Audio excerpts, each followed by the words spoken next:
নমস্কার। আমরা পর্ণমোচী পরিবারের পক্ষ থেকে আমাদের সকল প্রিয় দর্শক ও শ্রোতা বন্ধুদেরকে আরও একবার স্বাগত জানাই। আজ আমরা ফিরে এসেছি পূর্বের গল্প বাঘেশ্রীর দ্বিতীয় পর্ব নিয়ে। প্রথম পর্বে আমরা অতুলবাবু ও এরিকার দীর্ঘ সময় পর পুনর্মিলনের একটি আভাস পাই। তো চলুন আমরা বাকি গল্পটা জেনে নিই। আমাদের আজকের এই বিশেষ নিবেদন বাঘেশ্রীর দ্বিতীয় পর্বের মধ্যে দিয়ে।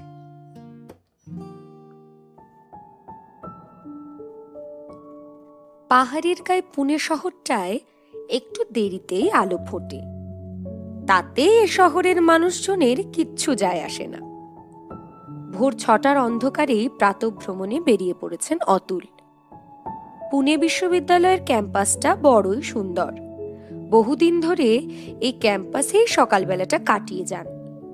মেন গেটের কাছে গাড়িটা রেখে 3 কিলোমিটার একদম মুক্ত বায়ু সেবন করতে করতে হেঁটে যাওয়া। আজ মনে আলাদা একটা খুশি খুশি ভাব। এরিকা এলে কি কি করবেন সেই প্ল্যানই মাথার মধ্যে ঘোরপাক খাচ্ছে। বিগত 30 বছরে অতুল বার্লিন গেছেন অন্তত 6-7 বার। কর্মসূত্রে যাওয়া হলেও এরিকা যে মূল উদ্দেশ্য বা মূল টান তার বলার অপেক্ষা রাখে না। বছর 4 আগে যখন বার্লিনে দেখা হলো তখন দুজনের সম্পর্কের উষ্ণতা এতটুকু কমেছে বলে মনে হয়নি, বরং দিন যত যাচ্ছে একটা অদ্ভুত দুঃখবোধ যেন আষ্টে পৃষ্ঠে মনটাকে জড়িয়ে ধরছে। আচ্ছা, এরিকাও কি এভাবে ভাবছে? আনমনা হয়ে পড়েন অতুল। না, কি হবে এসব ভেবে? প্রায় 30 বছর আগে যে সিদ্ধান্ত নিতে পারেনি তার এখন ভেবে কি হবে?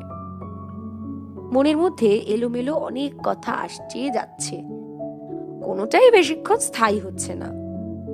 স্থিতধী সুদর্শন অতুল আর 5 জন সমবয়সীর থেকে সব সময় আলাদা। কিন্তু আজ কি হলো? হঠাৎ করে পাওয়া না পাওয়ার কথা মনের মধ্যে ভিড় করে আসছে কেন? এরিকার সঙ্গে বন্ধুত্বটাকে চিরকাল মর্যাদা দিয়ে এসছেন তিনি। বাকিরা ভুল বুঝুক না বুঝুক তাতে অতুলের কিছু যায় আসে না। সব সম্পর্ককে একটা গণ্ডির মধ্যে আটকে রাখায় ঘোর আপত্তি ছিল তার সব সময়। তাই নিজেও কোনো গণ্ডি টানেননি নিজের চারধারে। তো কেন মনে হচ্ছে এরিকা শুধুই আমার? প্রভাত রোডের 7 নম্বর গলিতে বাড়িটা অতুলের বাবাই তৈরি করেছিলেন। এখনো সেই প্রভাত রোডে সাবেকি পুনে শহরের একটা আভাস মেলে। কাঠের রেলিং দেওয়া সামনের বারান্দা থেকে খবরের কাগজটা তুলে নিয়ে ঘরে ঢুকলেন অতুল।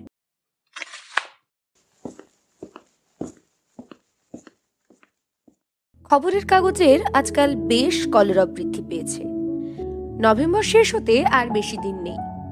ছুটির আমেজের রেশ কাগজের বিজ্ঞাপনেও পড়েছে। সবাই গন্ধর্ব ভীমসেন মহোৎসবের বিরাট বিজ্ঞাপনটাতে চোখ গেল অতুলের। একটাই তো নেশা, মার্গ সঙ্গীতের। কবে থেকে যে সঙ্গীতের প্রতি একটা দুর্দম টান তৈরি হয়েছে নিজেও বলতে পারেন না। পুনের রন্ধ্রে রন্ধ্রে মার্গ সঙ্গীতের সুর ভেসে চলে। কলেজে পড়ার সময় বন্ধুদের সঙ্গে সেই যে সারা রাত ধরে চলা সবাই গন্ধর্ব সঙ্গীত সমাবেশে যেতে শুরু করলেন, সেই শখ এখনো বজায় রেখেছেন। এরিকার সঙ্গে সেইখানেই তো মিল। এই সঙ্গীতের সূত্র ধরেই অতুলের মনের আরো কাছাকাছি এসে পড়েছিলেন এরিকা। সঙ্গীত নিয়ে কথা বলতে বলতে কতদিন দুজনে বার্লিনের রাস্তায় হেঁটেছেন, একসঙ্গে কনসার্টে গিয়ে গান শুনেছেন দিকপাল সব সঙ্গীত শিল্পীদের, তা এখনো মনে পড়ে তার। আবার ঘুরে ফিরে সেই এরিকার কথাই মনে পড়ে গেল। এরিকা কোনোদিনই অবশ্য অ্যালবামের ধূসর পাতা হয়নি। কলেজের ছুটি থাকলেও সারাদিন কাগজে মুখ ঠুসে বসে থাকার পাত্র নন অতুল। চটজলদি বাকি খবরে চোখ বুলিয়ে সকাল সকাল স্নানটা সেরে নিলেন। একটু ব্যস্ততায় মোড়া জীবনটাকেই বেশি পছন্দ তার। বেশ কিছু বছর ধরেই পরিবেশ সংরক্ষণের একটা সংস্থার কাজকর্মের সঙ্গে নিজেকে জুড়ে নিয়েছেন, আর সেই সূত্রেই প্রায় পশ্চিমঘাট পর্বতমালার আশেপাশে ক্যাম্পিংয়ে চলে যান। সপ্তাহান্তে এরকম হরহামেশাই কাজ পড়ে থাকে। গত বছর থেকে এক সম্পাদক বন্ধুর অনুরোধে লেখালেখি শুরু করেছেন কলাম ইংরেজি দৈনিকে। প্রতি শনিবারের মধ্যে লেখা জমা দিতে হয়। এ সপ্তাহের লেখাটা যে করেই হোক জমা করে দিতে হবে আজকে। কম্পিউটারের মাউসে হাত রাখলেন অতুল। এরিকার মেলটা এসে গেছে। 10 থেকে 17 ডিসেম্বর পর্যন্ত এরিকা পুনেতে থাকবেন। একটা হোটেল ঠিক করতে হবে, নোট করে নিলেন। আর বাকি প্রোগ্রাম সব অতুলকেই প্ল্যান করতে বলেছেন এরিকা। ছোট্ট করে একটা প্রাপ্তি স্বীকার ইমেল করে দিলেন এরিকাকে। অপেক্ষার সময় বোধহয় সবসময় দীর্ঘ থেকে দীর্ঘতর হয়, তবুও কেটে যায় মুহূর্তগুলো। নির্ধারিত সময়ে এরিকা এসে পৌঁছলেন পুনেতে। প্রায় 4 বছর পর মুখোমুখি দাঁড়িয়ে এরিকা। বসন্তের সেই সজীবতা, সেই প্রাণচঞ্চলতা অনেকটাই ম্রিয়মান, কিন্তু চোখের তারায় এখনো সেই অদ্ভুত গভীরতা। সেই চোখের দিকে তাকিয়ে অতুলের চোখের কোণ আর্দ্র হয়ে ওঠে। ভাষাহীন অতুল। নিস্তব্ধতা ভেঙে এগিয়ে আসে এরিকা। অতুল, তুমি সেই আগের অতুলে রয়ে গেলে। ইমোশনাল হলে আর কথা বলতে পারো না। এয়ারপোর্ট থেকে হোটেলে যেতে যেতে গাড়িতে আজ বক্তা এরিকা। অতুল শুধু এরিকার কথাই শুনছেন আর শুনছেন। অতুল ঠিক করেছেন এরিকা হোটেলে গিয়ে ফ্রেশ হয়ে নিলে একবার নিজের বাড়িতে নিয়ে যাবেন। ভাইয়ের পরিবার অপেক্ষা করে রয়েছেন এরিকাকে একবার দেখবার জন্য। পৈতৃক এই বাড়িতে এখনো 2 ভাই থাকেন। ভাইপো ভাইজি দুজনেই বিদেশে কর্মরত। ভাইয়ের বউয়ের সব দেখাশোনা করেন। এরিকাকে বলা মাত্র সানন্দে রাজি হয়ে গেলেন।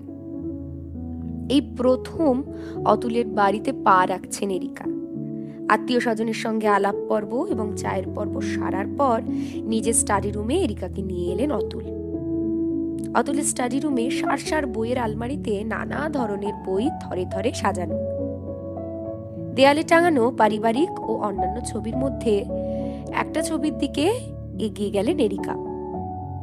বার্লিনে কফি শপের সামনে দাঁড়ানো তরুণী এরিকা আর অতুল।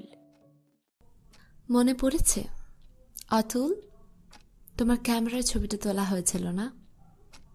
তারপরেই তুমি ইন্ডিয়া ফিরে এলে। আমার কাছে এই ছবিটা নেই, বড় সুন্দর ছবিটা। হ্যাঁ, সেই এক ফ্রেমে শেষবার। অতুলের কথাগুলো দীর্ঘশ্বাসের মতো শোনায়।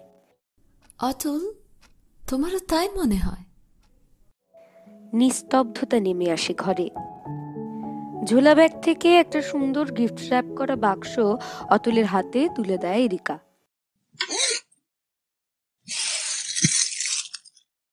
এটা তোমার জন্য, ওয়াইন। তুমি ভালোবাসো। তোমার মনে আছে এরিকা, আমার প্রথম ওয়াইনে চুমুক? সে তোমার সঙ্গেই।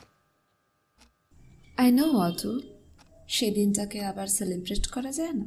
কি বল? জানো তো আমার কি মনে হয়, আমি অনেক লাকি যে তোমার মতো বন্ধু পেয়েছি। আমাদের জীবনটা বইছে আলাদা খাতে, কিন্তু আমরা তো আছি একে অন্যের কাছাকাছি। এই বা কম কিসে? কাছে থেকেও তো সম্পর্কগুলোতে ঘুণ ধরে যায়। অন্তত সেই খুশিটা না হয় সেলিব্রেট করি। কি সহজেই তুমি একেবারে মন খারাপগুলোকে ধুয়ে মুছে দিতে পারো। অতুল হাতের মাঝে টেনে নেন এরিকার হাত। ওয়াইনের গ্লাসে চুমুক দিতে দিতে সমস্ত না পাওয়া দিনগুলো ধীরে ধীরে মিলিয়ে যেতে থাকে।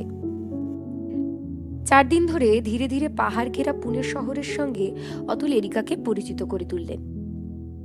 পুণ্যনগরী পুনের অনন্য সাধারণ এক হৃদয় স্পন্দনকে অনুভব করাতে আজ অতুল চলে এসেছেন এরিকাকে নিয়ে সবাই গন্ধর্বের সঙ্গীত সম্মেলনে। সারা রাতব্যাপী অনুষ্ঠানে থাকা এরিকার পক্ষে সম্ভব হবে কিনা এ নিয়ে একটু সংশয় যে মনে আসেনি তা নয়, কিন্তু এরিকা যখন এক বাক্যে সম্মতি জানালেন তখন আর দ্বিতীয়বার ভাবেননি অতুল। এরিকাকে যতই দেখছেন ততই মুগ্ধতা বাড়ছে। পণ্ডিত হরিপ্রসাদ চৌরাশিয়া মঞ্চে এলেন। বাঁশি শুনবার জন্যে শ্রোতারা যেন মন্ত্রমুগ্ধের মতো অপেক্ষায় রয়েছেন। রাত গভীর হয়ে উঠছে। মঞ্চ থেকে রাগ বাগেশ্রীর সুরে বাঁশিতে ধুন তুলছেন পণ্ডিতজি। সুরের অপরূপ ইন্দ্রজাল ধীরে ধীরে ছড়িয়ে পড়ছে আবিষ্ট শ্রোতার হৃদয়ে।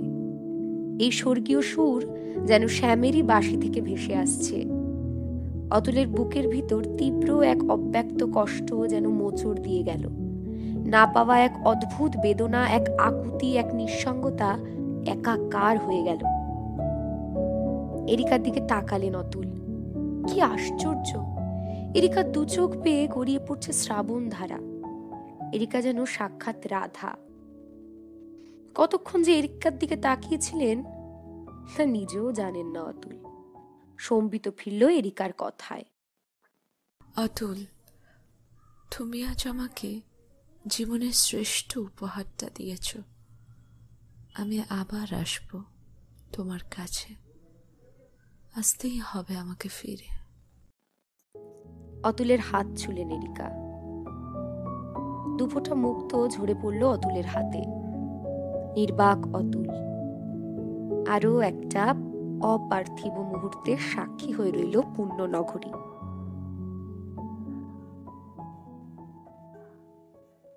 এতক্ষণ পর্যন্ত আপনারা শুনছিলেন জয়তী সেন বিরচিত ছোট গল্প বাঘের স্ত্রীর দ্বিতীয় পর্ব। গল্পটির মুখ্য দুই চরিত্রে ডক্টর অতুলের ভূমিকায় কৃষ্ণেন্দু, এরিকার চরিত্রে সঙ্গীতা, গল্পকথক অনুষ্কা এবং সূত্রধার আমি অভিজিৎ। গল্পটি যদি সত্যি আপনাদের সকলের ভালো লেগে থাকে তাহলে অবশ্যই ভিডিওটিতে একটি লাইক করুন এবং নিচে কমেন্ট করে জানান আপনার মতামত। এবং এই ধরনের গল্প আরও বেশি করে পেতে আমাদের এই পর্ণমোচী চ্যানেলটিকে সাবস্ক্রাইব করুন। ধন্যবাদ।